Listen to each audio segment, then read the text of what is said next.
You stand in front of your grill, spatula in hand, watching those juicy ribs sizzle and darken.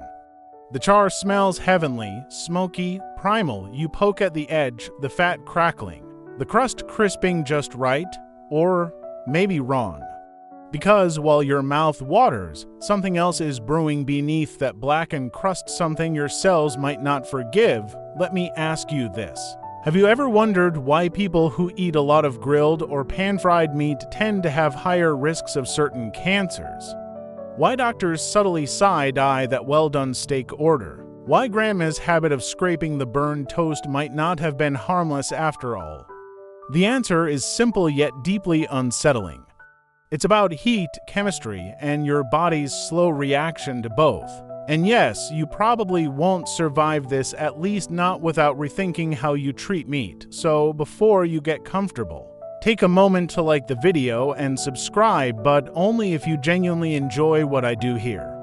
Also, if you've had digestive problems, long-term inflammation, or weird blood work lately, tell me in the comments what you're dealing with. Let's see how common this truly is. I hope that through my sharing, you will gain a clearer understanding of your own situation or that of your loved ones, along with ways to overcome the challenges you may be facing. I wish you success, happiness, and peace. You flip the meat again? It's nearly black on the outside, that char you love. It's loaded with heterocyclic amines, HCAs, and polycyclic aromatic hydrocarbons, PAHs, two types of chemicals formed when meat is cooked at high temperatures. Especially over open flames or in frying pans, studies link both directly to cancer in lab animals. And while humans aren't mice, let's be real, you're not feeling super invincible lately either, are you? The crusty grill marks look amazing in commercials, but what they don't tell you is that those dark sears form when amino acids and creatine in meat react under intense heat, HCAZ merge, especially in red meats. PAHs form when fat drips onto hot coals, creating smoke that carries them right back onto your food. Bon appetit. Historians still argue whether early human mastery of fire led to improved brain size or increased disease vulnerability. One side says fire-cooked food made it safer and freed calories for brain development. The other side says, yeah, but it also introduced carcinogens our bodies weren't ready for.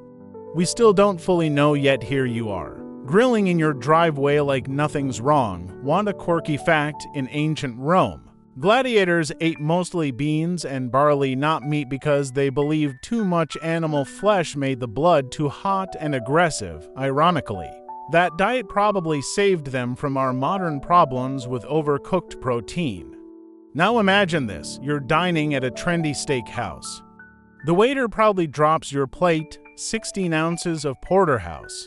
Seared to perfection, you cut into it, the outer edges are dark, crusty, seasoned with salt, garlic, rosemary, and cancerous particles. No warning label. No smoke alarm in your bloodstream. Worse, the danger doesn't end when the heat dies down. Leftover meat that's reheated repeatedly can continue to release HCAs. And people love leftovers, don't they? Toss it in the microwave tomorrow. Slice it into a salad, keep the flavor and the risk. You remember that one uncle, right? The one who insisted the meat had to be blackened or it ain't done. He probably also told you microwaves were dangerous, but didn't know the real danger was his third helping of charred ribs. You don't have to swear off meat, but you do have to get smarter. Marinate your meats beforehand, especially with acidic ingredients like lemon juice or vinegar. That simple step can reduce HCA formation by up to 90%.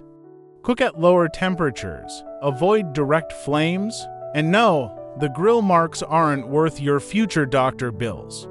Also, consider this plant-based diets don't form these compounds. No one ever got cancer from overcooked broccoli unless you count emotional damage from bad texture, just saying. And next time you bite into a burger with that crunchy patty, think twice. That's not flavor, that's a chemistry experiment gone wrong. One where your body's the test tube, so as you stare down your summer barbecue plans, ask yourself, Do I want my food to look impressive, or do I want to be around next summer to grill again? You're standing in front of your microwave, half asleep with last night's takeout in a plastic container. You punch in 90 seconds and hit start. The plate spins, the food steams, and you tell yourself this is peak efficiency. What you don't see can't smell. Can't feel is that something toxic may now be lacing your lunch. And you just nuked it in without a second thought. Let's start simple. How many times have you reused cooking oil because it's still good, or microwaved food in whatever plastic it came in? Yeah, most people do, and most people assume it's fine until it isn't. You already know deep-fried foods aren't great. But what if I told you the oil you use to fry could be more dangerous the second time than the first? Or that your innocent-looking microwave-safe plastic container isn't really as safe as it claims? It starts with oil. When you heat oil past its smoke point, especially multiple times, it starts to degrade.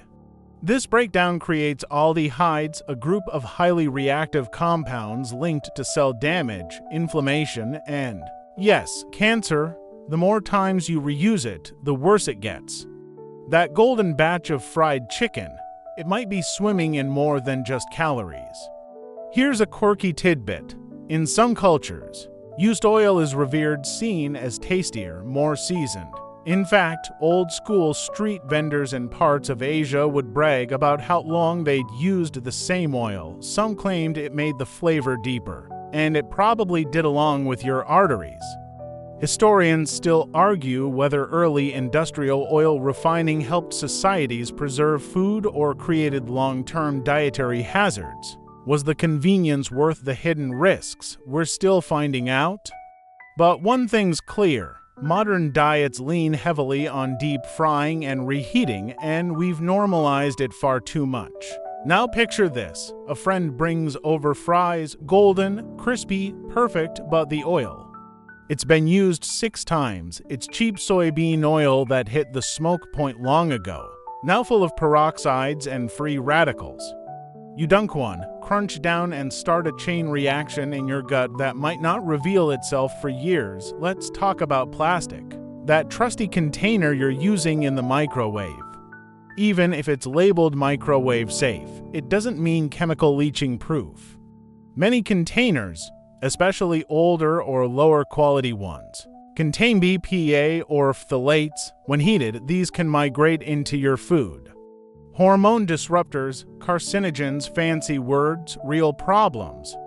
But hey, your container says BPA free, so you're safe, right? Maybe. Unless it's made with BPS, a common BPA substitute now being found to have similar, if not worse, effects. It's like replacing a flat tire with a banana peel. Still round, still wrong. And remember that creamy curry or greasy leftover soup you nuked last week. The fat in those foods speeds up chemical absorption from plastics. More fat equals more leaching equals more danger. Here's a historical curveball. Microwave ovens were first introduced for home use in the 1960s. Back then, no one really questioned what kinds of containers they used. Tupperware. Sure, PVC wrap. Why not now? Decades later, we're realizing that what made life easier may have quietly worsened our health. So, what's the fix? Use glass or ceramic containers whenever you reheat food. Toss out that old, cloudy plastic that's been in your drawer since 2013, and as for oil, once it starts to darken, foam, or smell off, it's done. You're not a street vendor in 1980s Bangkok. Let it go. And don't get me started on air fryers. Sure, they're trendy and supposedly healthy, but many people still coat food in oil before tossing it in.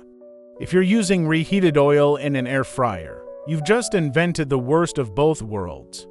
Now let's say you're hosting a dinner. Reheated fried spring rolls, microwave warmed curry, everything done quick and easy.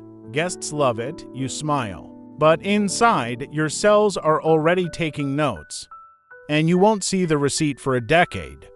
Your body isn't fragile, but it's not invincible. Every shortcut we take with food, every just one more use of oil or plastic adds up.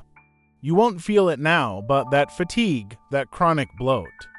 Those labs your doctor keeps ordering, they're not random. So yes, sometimes the poison isn't in the food itself.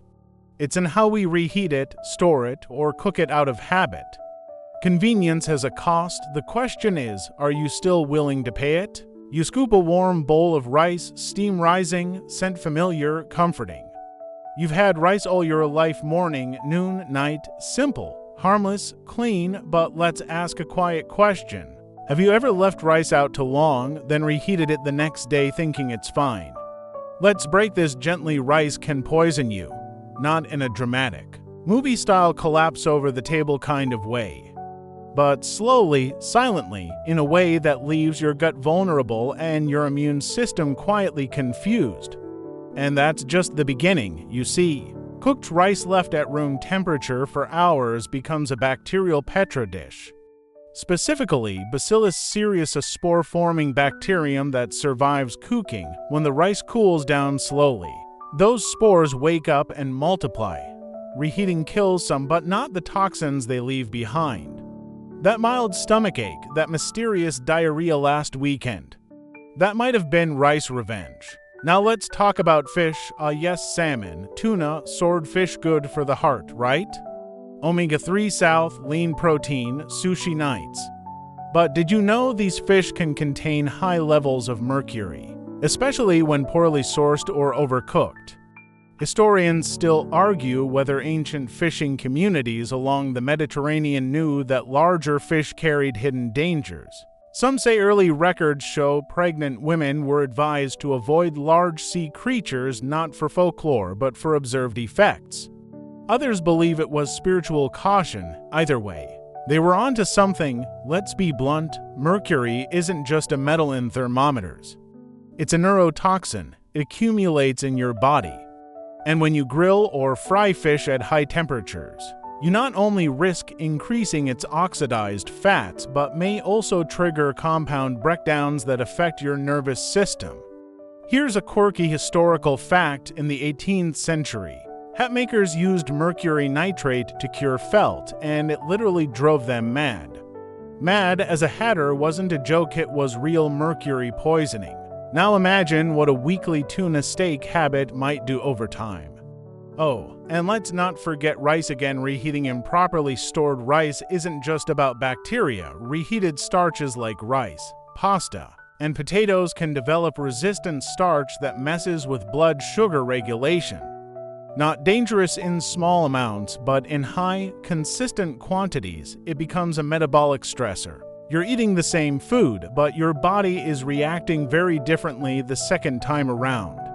And let's zoom in on another common habit, keeping fish in plastic wrap in the freezer or fridge. Seems harmless, right? But when plastic sits tightly on oily fish, especially under fluctuating temperatures, it can cause a reaction known as lipid oxidation. That's a fancy term for your healthy fish is now toxic-ish. You ever get that fishy smell even after cooking? That's not flavor, that's warning. Now picture this, you're prepping lunch boxes. You've got day-old rice, air-fried tilapia, a little frozen veggie mix. All looks good. But if that rice wasn't cooled quickly and stored in the fridge within 2 hours, and if that fish has sat in plastic in the freezer for too long, it's not lunch. It's a chemical cocktail waiting to see how tough your digestive system is this week. Let's not ignore one more thing. Microwaving rice in a closed container can create pockets of superheated air. You stir, eat, swallow, and suddenly you feel bloated, crampy, or worse. It's not magic. It's just bad chemistry disguised as good cooking. So, what can you do? Store rice fast within an hour of cooking. Keep it in a shallow container so it cools quickly when reheating. Bring it to piping hot all the way through, don't just warm it. For fish, go fresh when you can. Skip the large predator fish like swordfish or king mackerel if you eat seafood regularly. And ditch the plastic wrap in favor of parchment or glass. Does it sound like a hassle? Maybe, but not compared to medical bills, brain fog, gut issues, or worse. You've probably been told these foods are healthy. and they are when handled with respect, but cooked wrong, stored wrong, or heated wrong. They betray you, and the scariest part, you won't notice the damage today or tomorrow. But down the line, when your doctor starts connecting dots between digestion, cognition, inflammation, and long-term cellular stress, you'll wish you'd treated your rice, your oil, your fish with a little more caution. That plate in front of you isn't just food. It's a decision every time. Your kitchen isn't a battlefield, but it is a lab. The results come in slowly, but they always come. So next time you say it's just leftovers, maybe pause, because in your body, nothing is ever just now. Take a breath. I know we've just walked through a maze of risks, hidden dangers, and everyday habits you probably never questioned. It can feel overwhelming, even discouraging, but here's the good news. Awareness is the first step to control. And small changes done consistently can undo years of quiet damage, so let the rice cool quickly. Swap the plastic for glass, rethink that second fry in old oil. You're not being fussy, you're being wise. Because your body, though resilient, deserves better than guesswork and convenience shortcuts. You don't need to stop eating the foods you love. You just need to learn their rules, treat them like powerful tools instead of fast fixes. You now know how easy it is to turn something nutritious into something harmful just by changing how it's prepared. So be gentle with yourself and even gentler with what you put inside. Cooking is more than a task, it's care. Every meal is a message to your body, and your body always listens. As you move through the rest of your day, I hope you carry that clarity with you, not fear. Not stress, but clarity. Food doesn't have to be perfect, but your choices can be better. Until next time, stay aware, stay kind to your system, and above all, keep choosing health over habit.